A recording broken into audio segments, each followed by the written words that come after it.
Tonight, the search for answers after a mass shooting at a FedEx facility killed 8 people. The gunman identified as a 19-year-old. Police say he began shooting at random in the parking lot before going inside. All of it unfolding in just one day. What the other videos from the scene reveal, and the new plea from the boy's family.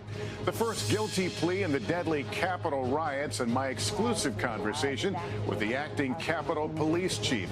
How she's responding to that scathing watchdog. USA athlete speaking exclusively to NBC News after she became the victim of an anti-Asian attack. The frightening encounter she caught on video. And the royal farewell for Prince Philip, the role Prince Harry will play. Nightly News with Lester Holt, reporting tonight from Washington, D.C. Good evening, everyone. By now, even uttering the word another should bring chills because we know how the phrase ends. Boy, do we know, after a string of... He started firing at random directions. Federal and local investigators now combing through the crime scene. Authorities have identified the gunman as 19-year-old Brandon Scott Hole, a former FedEx employee who was known to local police and a possible motive. One that follows weeks of similar violence. A shooting rampage at spas in Atlanta, Georgia. Another at a Boulder, Colorado grocery store. And last week at a residence in South Carolina. Last night was a devastating blow. So that explains why it's taking significantly longer tonight. Lester? Katie Beckett, that grim scene, thank you. Now to the alarming rise in COVID cases. While almost 128 million have received at least one vaccine dose, here's the problem. Even with the hospitalizations among those who are not vaccinated. And the numbers are troubling. Hospitalizations and ER visits climbing as much as 8% in the last week. The number of new daily cases is now just below 70,000. Warn you here, a video is disturbing. Raheem Ellis is there. Responding to a call of shots fired, this is what the officer saw as he was chasing Adam Toledo, just moments before making a split decision. Surveillance video shows Toledo tossing something. It happened in less than a second. And from the body cam of a different officer, there is a gun by the fence near where the teen was fatally shot.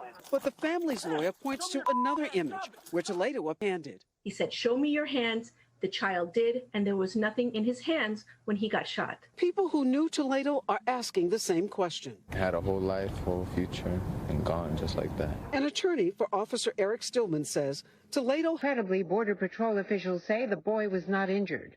2 weeks ago, 2 sisters from Ecuador tossed over a border wall by smugglers who then fled into Mexico.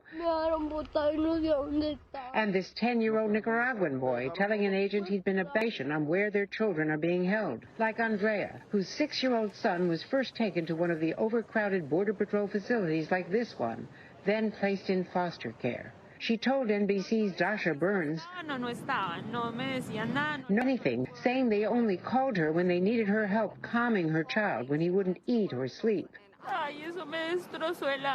She says it shattered my soul. It took weeks to be reunited. How are you feeling?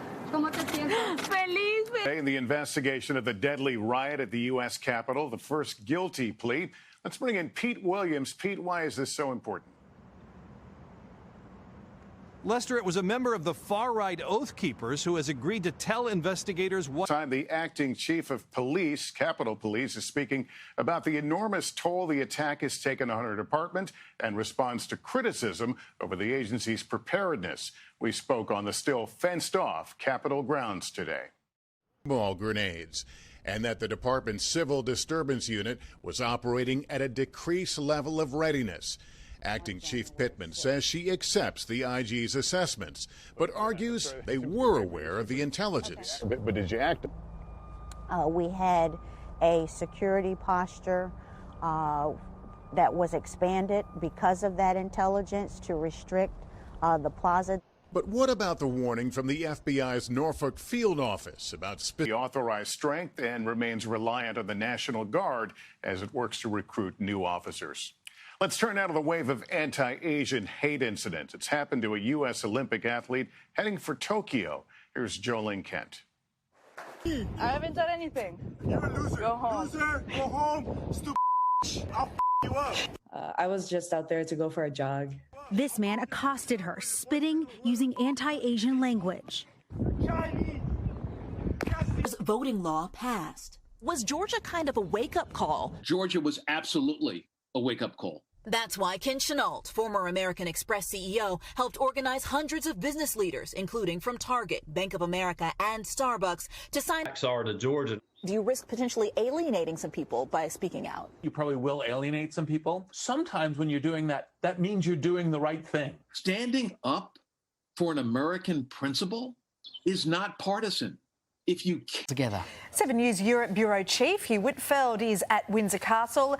Hugh, they appeared extremely relaxed together, and I suppose they're the only two people that know what it's like to hold that role of prince in the positions that they do. Would be watching, and you also see the important role that Kate played in bringing those princes together following a funeral that was all about the service of an incredible life from Prince Philip.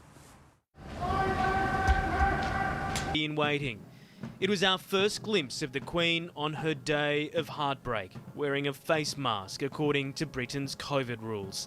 Then, at 3 p.m, as the Duke's coffin reached the chapel entrance, gunfire, a mark of respect. Number one! Number one! Fire! Fire!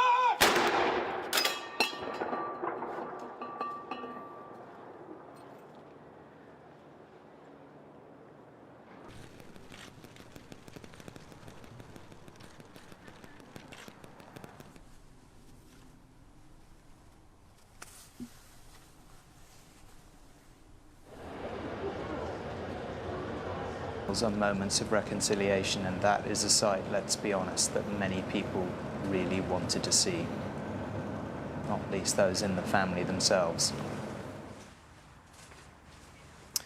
So the family continued walking up chapel. Nico Defence League is NDL, a movement so powerful it dominates the comments of every live stream on YouTube. But how can we take it to the next level? Well, what's NDL backwards? Random YouTube video. In my merch in 2019, I put NDL 2020 as a nod to the election to come, and you guys have just been walking around promoting my campaign without even realizing. I also teased the slogan for the whole campaign when I pranked the Sidemen, and that slogan was postponed until 2021 because of the pandemic. But 362 days later, on March 10th, 2021, we were back in business. See, to run for London Mayor, you need 2 signatures from every London borough. So I asked for help from the NDL on my of the votes. But with this done, I was officially running for London Mayor. All that was left to do was announce it to the public. I'm Nico Omalana, founding father and supreme leader of the Nico Defence League, and I'm running. There is no greater leader in this country than me. So please, my friends, vote Nico for Mayor of London on May 6th, or your breath stinks. All right, make sure you're registered to vote as well, please. You don't want to miss out on this one. Everyone was talking about it, and the people were supporting me.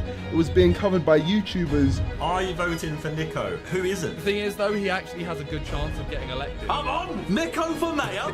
Nico has to be the mayor of London. That broadcast. Well, nominations have now closed, and we can tell you that there's a record number of candidates standing. No less than 20. It's quite a starting lineup. Nico Omalana. They said my name wrong. I can't believe it. It's Nico. How many times I have to say this? I thought they were professional. Every single person on this list had their names pronounced right except for me, which makes me question, why am I different to anyone else? And then I figured it out. I'm the youngest person on this list, which means the BBC don't take young people guy a voice. So BBC, it seems like you've messed with the wrong young little guy, because I'm gonna make you pay.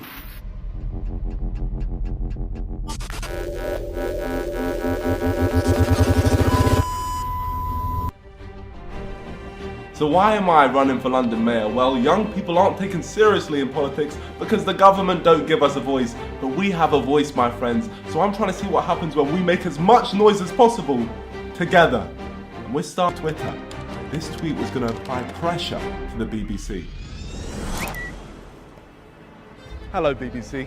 I'm Nico Omalana, and I'm stood here outside your offices, and I'm not leaving until I get an interview. See, I've actually taken all precautions necessary studios because I am outraged. Not only are you giving my competition airtime, but also you pronounce my name wrong, which is something I cannot forgive. It's time to give young people a voice, BBC. From one BBC to another, make the right choice and interview me. your future London mayor. The tweet immediately took off. People were tweeting the BBC trying to get their attention. It was great. But on ground levels, things weren't going so well. From one BBC to So I am my own BBC. And then the only way you can get one of those is by the website. No members of the public or any visitors are allowed into the building at the moment because there's special provisions in place. This security guard was trying to tell me that what I wanted to do was impossible, so I decided to ignore her and prove her wrong. Surely... What are you doing? I'm trying to get an interview. You have to go through a proper procedure. This is a proper procedure. I'm outside BBC. They all thought that their BBC was bigger than mine, and therefore they just ignored me like I was invisible. I'll be here every day. I think I'll be here for a long time. Oh my gosh, we're never gonna get this interview. My hands started shaking in pain. I couldn't carry the board any longer, and I needed to do something about it. You hold this board for me for just literally 5 minutes. Let's go. So you can do something for the...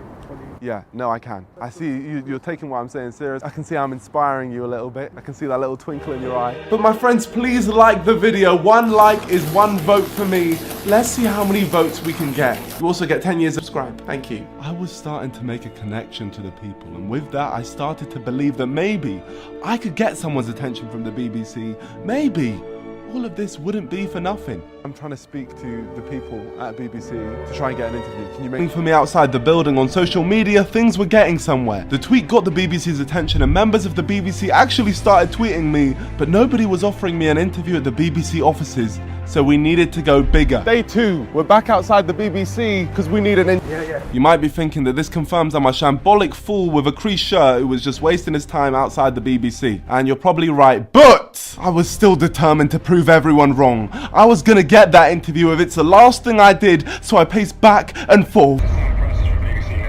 Hello, Sam from BBC. If we can get a crew here and I get an interview in person, then I'll call off the siege. Okay, I can confirm we can do an in-person interview. I just need to get a crew sorted so we can do it properly. Thank you. We've done it. We've done it. Told you I could make it happen. We've done it, BBC. Thank you. I've got an interview. Yeah, it's happened. They just called me up right now. Thank you, security, for doing such an amazing job and not arresting me. I am over the moon, ladies and gentlemen. Really managed to get our own interview, not some natural little Zoom interview, an in-person interview with the BBC, and I am over the moon. I'm loving life. I then finally left the BBC as I had an interview to prepare for. An unironed shirt, a suit jacket, Nike Tech fleece tracksuit bottoms, and most importantly, the children's glasses. All the ingredients for the most serious interview of the century for the most serious man. It's go time, ladies and gentlemen. Ready, yeah?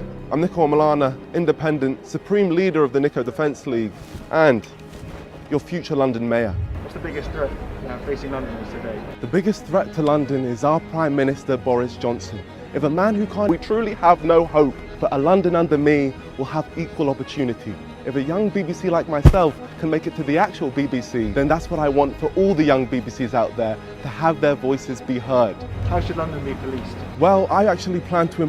They need to be watched. What would TfL look like under you as mayor? Transport prices under me will be completely slashed. I mean, I took the train down here and I've gone bankrupt, it was that expensive. So those prices are going right down. And also stop blocking all the roads, you schmucks. How will you help London recover from? I would do a lot. Can you give us in 25 seconds what your pitch is to be Mayor of London? Should I be London Mayor? What a stupid question. Of course I should. The system is broken for young people and I am the only man who can fix it. It's me sick. I have more knowledge, strength and integrity than any other candidate and more social media followers than all of them combined. The joke meant, the people who run this country are unserious, and that's coming from someone wearing children's glasses. But I am taking action now. Johnson, shush. That's all good, thank you, man. Thank you, BBC. Take care. Appreciate it. My friends, we got the interview. I'm over the moon. We just told the Prime Minister to shush. Deadline is April 19th, so please register to vote now. Now! All the links are in the description.